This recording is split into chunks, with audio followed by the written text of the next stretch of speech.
جائیے, قبرستان جائیے, ماں باپ کی قبر پر جائیے.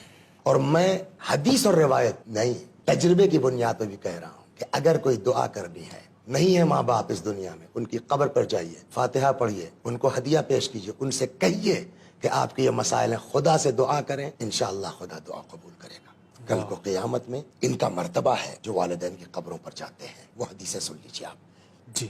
سید الابرار یوم القیامہ رجل بر والدیہ بعد موتہما. سوال آپ کا کیا تھا؟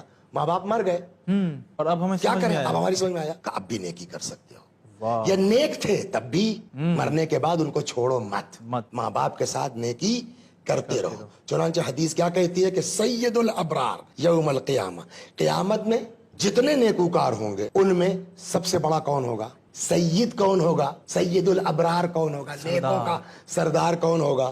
کہتے ہیں کہ من رجل بر والدیہ بعد موتہما. وہ انسان سید الابرار ہے جو مرنے کے بعد بھی اپنے والدین کے ساتھ نیکی کرتا رہے. من زار قبر ابویہ او احدہما, جو جائے زیارت کے لیے ماں باپ کی قبر پر یا کسی ایک کی قبر پر.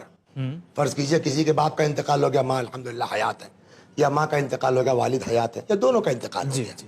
تو اگر کوئی جو ہے وہ زیارت کرتا ہے جا کے قبر پر اپنے ماں باپ کی یا ان دونوں میں سے کسی ایک کی, فی کل جمعۃ, ہر جمعے کو, غفر لہ وکتب برا, معاف کر دیا جائے گا. دیکھیے دونوں فائدے ہیں. ایک طرف جو ہے وہ بہرحال ماں باپ کو اس لیے کہ روایت ہے کہ مردے کو اندازہ ہوتا ہے کہ میری قبر پر کون آیا. واہ. مانوس ہوتا ہے مردہ جب اس کی قبر پر کوئی جاتا ہے.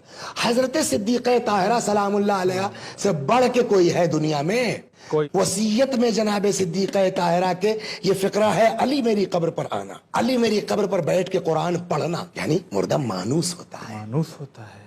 اور بعض روایتیں تو یہاں تک بھی کہتی ہیں کہ جب انسان اپنے کسی عزیز کی قبر پر جاتا ہے اور وہاں بیٹھتا ہے, تلاوت کرتا ہے, قرآن پڑھتا ہے, جب چلنے لگتا ہے تو مردہ کہتا ہے تھوڑی دیر بیٹھ جاؤ, دل لگ گیا تھا تمہارے آنے کی وجہ